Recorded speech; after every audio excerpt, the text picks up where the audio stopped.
in this vid clip I'm doing, say it's about using conifer plantations to wild camping. 99% of these plantations, large and small, don't get visited by anyone from 1 month to the next. Maybe once every couple of years a forestry manager might walk round just to inspect the quality of the trees, and as the trees get nearer to harvesting time, maybe 50 years after they plant, they'll take the first thinnings out, every second tree or something. They'll inspect the wood then, and they'll only be there for a few hours and then they're gone. So statistically you'll never ever bump into these people. This is a bit of a small wood, I think it's about 10 acres. I'm just going to go into this and demonstrate. I've been here before. I'll go in here and demonstrate how perfect it is for an overnighter, because we're in close proximity to a town. It is accessible to vehicles if anyone wanted to come mooching about. So if someone wild camping here gave the game away, theoretically someone could come and interfere with a local farmer or even a local gamekeeper. I know it's under the jurisdiction of a local gamekeeper, but it's not used for pheasants or anything, it's just pretty much left alone. So I'll go inside and I'll show you what it's like.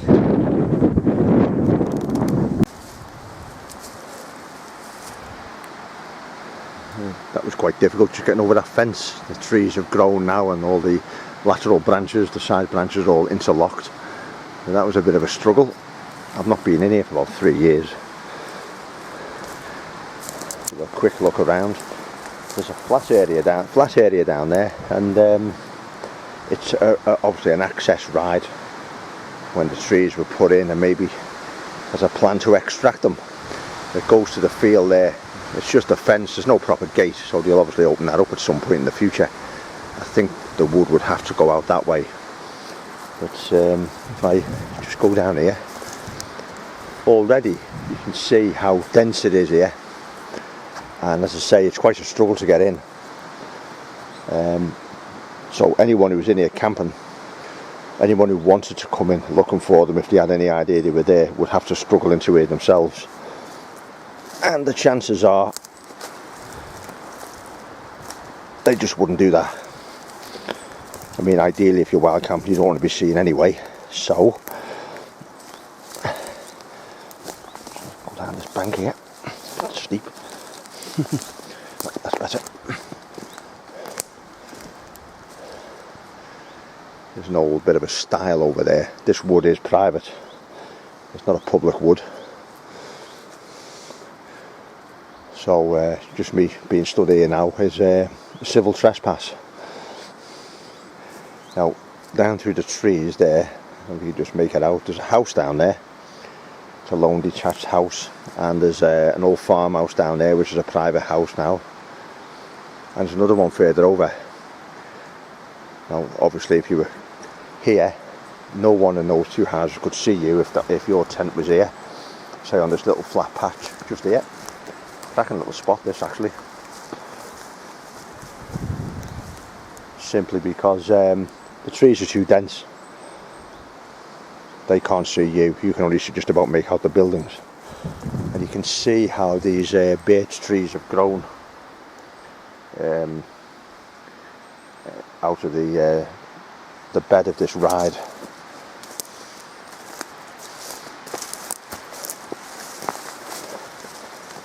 Okay, pop through here. You can see that this ride is actually going on a slope. So we're getting well below the fence line there. Quite literally only come 50 yards and already pretty much secluded. Going along there in a minute. You see the actual wood here goes on a steep slope, and then there's a bit of a cliff actually. Drops about 100 feet. It's just plod on along here. Nice bit of flat ground here. It's sheltered as well. The wind is going over the top of the trees.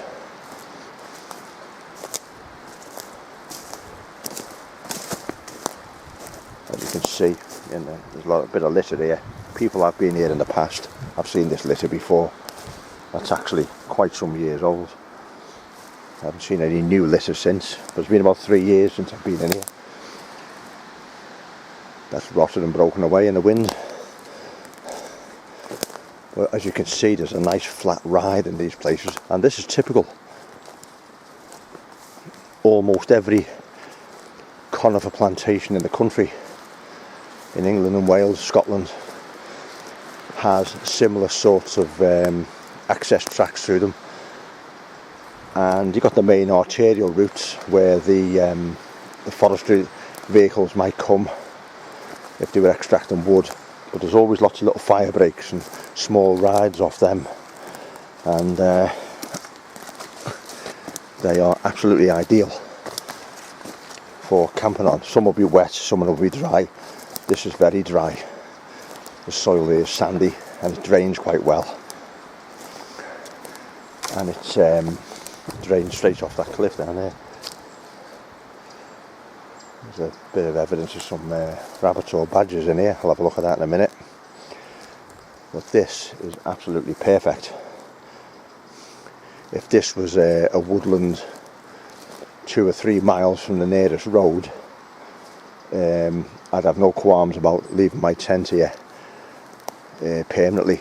You know, for the 2 or 3 days or 4 days, I might actually stay here and go off exploring. Statistically, no one will ever come to this wood at the time you are and find your tent and personal belongings. That's just perfect. Brilliant spot for an overnighter, and people just, I don't know why, just turn their noses up at these places. Maybe they have some sort of concept of a certain type of camping spot. Pine needles in these boots now. Oh.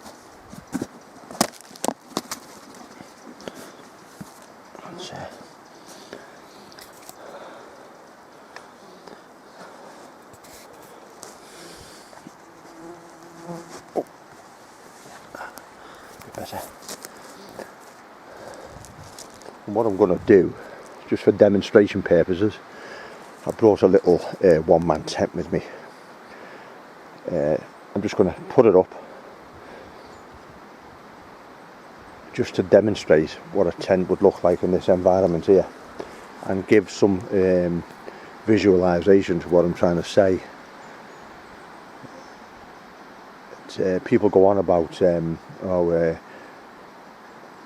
where can I go while camping and that, and quite literally there are thousands and thousands and thousands of acres of conifer trees, mostly in really scenic upland places, up on the hills and the mountains, and people just ignore them. I just think it's personally insane. So you could come in here, you'll never have to worry about being challenged by anyone. As long as you come in quietly, sensibly, don't make your presence known if there's any nearby properties. But ideally, if this was 2 or 3 miles from a road, you wouldn't even have to worry about that. There's just no one there to see you, hear you, smell you, if you've got a bit of smoke going, or even smell your sausages if you're having a fry-up.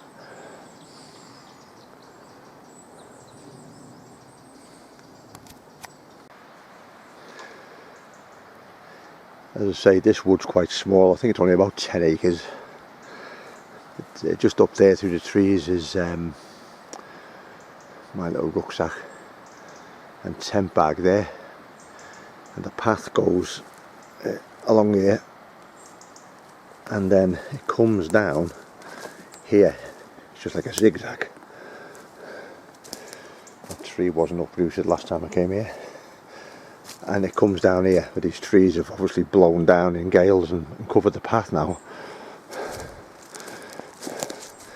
There's the path over there, comes to here, swings round, and it goes down there, and that just comes to a dead end down there.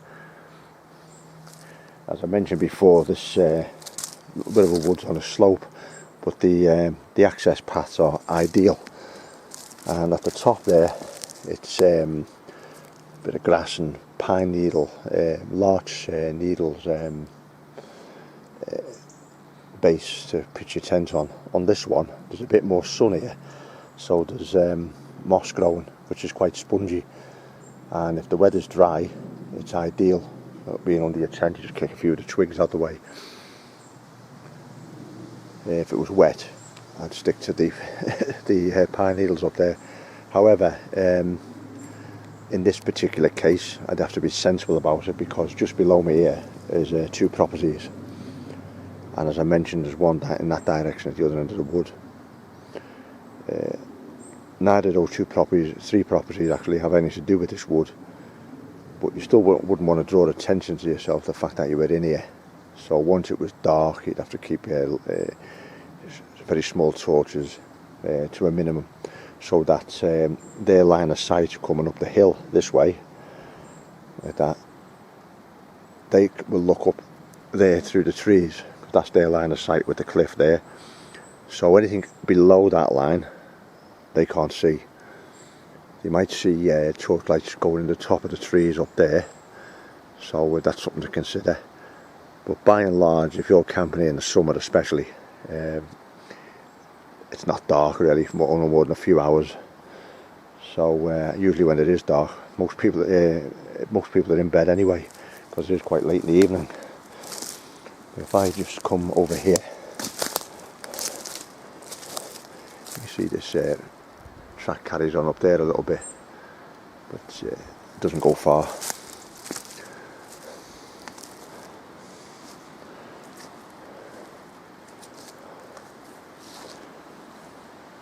And then the property down there,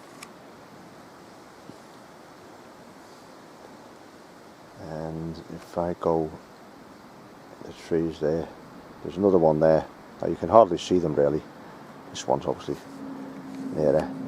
It's actually only about 250 yards as the crow flies, although if you try to walk out the wood and go down to it now, it would take you over half an hour to get there.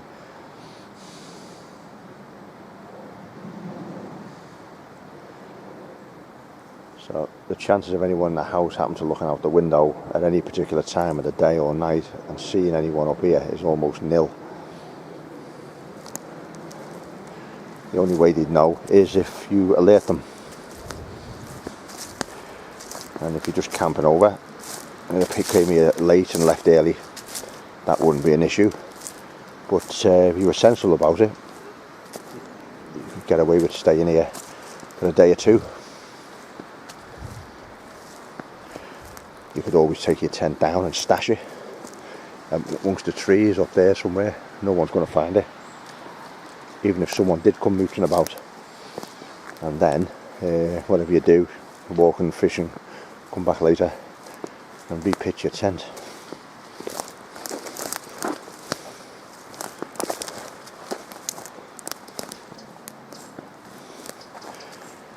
You could probably pitch your tent in here for a week quite safely, without having to worry that anyone's going to find it. Also, without worrying if anyone's going to come along to you and say, excuse me, what are you doing?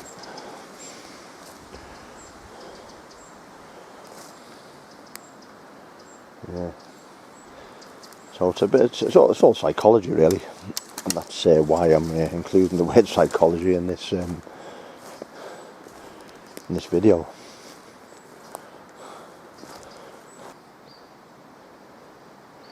As you can see, that property down there now, you can barely see it through the trees, but there's not that much in the way of growth.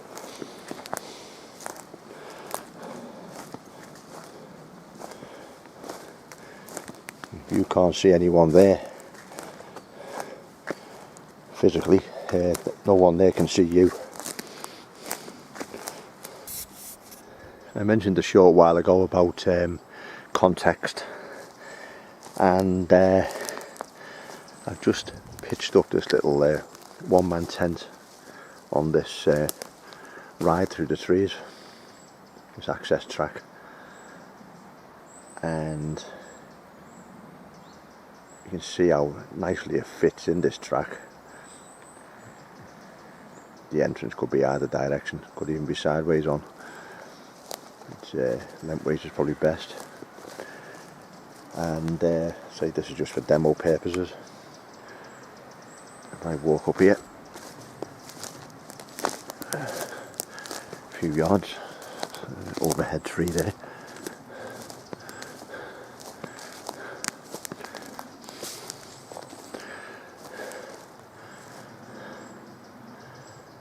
The sun's obviously hitting that now as well. I can dull that down. I always put a tarp over my tents to give them an extra skin, but also to tone them down anyway.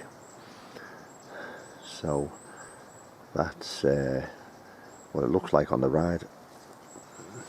Obviously I was going to sleep in that. I put a little bit of a ground sheet under it, tarp over the top, peg it down, and I cleared some of the twigs around it, the main twigs. But obviously if I was going to sleep in it, I'd do a better job than that. You can see that the track down there, there's no access along that track I was on before anyway. Just comes to a dead end at the top of the cliff. So if anyone was to come into this wood, they'd have to come down through the trees there or along that track, and it's quite difficult to get in. You can see the light at the top there, not that far away from the fence, but the lateral branches, the side branches on the trees, they're like a very strong mesh lattice work, and they don't have scratch as well as you're going through them. I'll go a little bit further.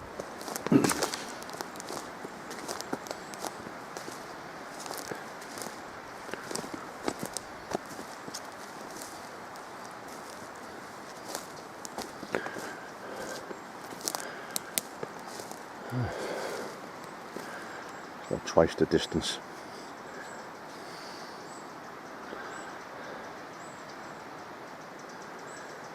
People in those houses that were down there, you can't see them from here. I can just about make something out there. Yeah, this is out of their line of sight, so they can't see any activity there, and the trees double up as an extra screen too. So that for me is an excellent little wild camping spot for the night. One where you wouldn't even have to come here with the mantra, come late and leave early. I mean, getting a decent night's sleep in a tent is another matter. So this idea actually of, arrive late and leave early, quality of sleep's bad enough without having to cut your hours down actually sleeping as well. So go a little bit further again. I mean, getting a good night's sleep in a tent is another story, and I don't believe that the majority of people ever do get a good sleep.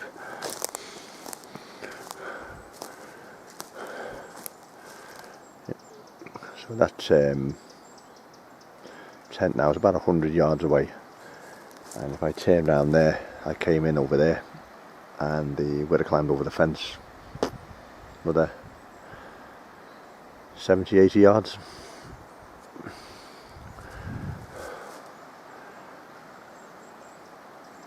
There's nothing sheltered in here too. If when the wind blows, the trees will wave about a bit and they'll groan and creak. But by and large down here there'd be hardly any wind at all.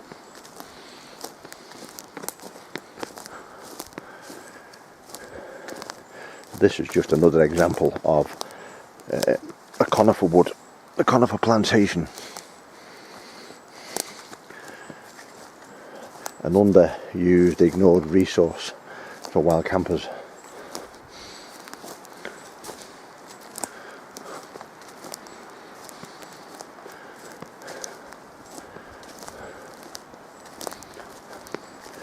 I'll just go to the other end of this ride by the fallen tree there.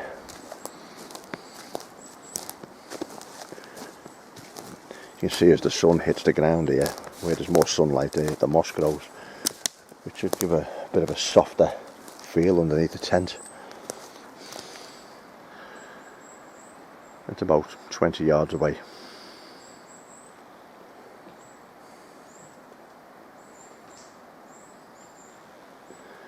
Yeah, excellent.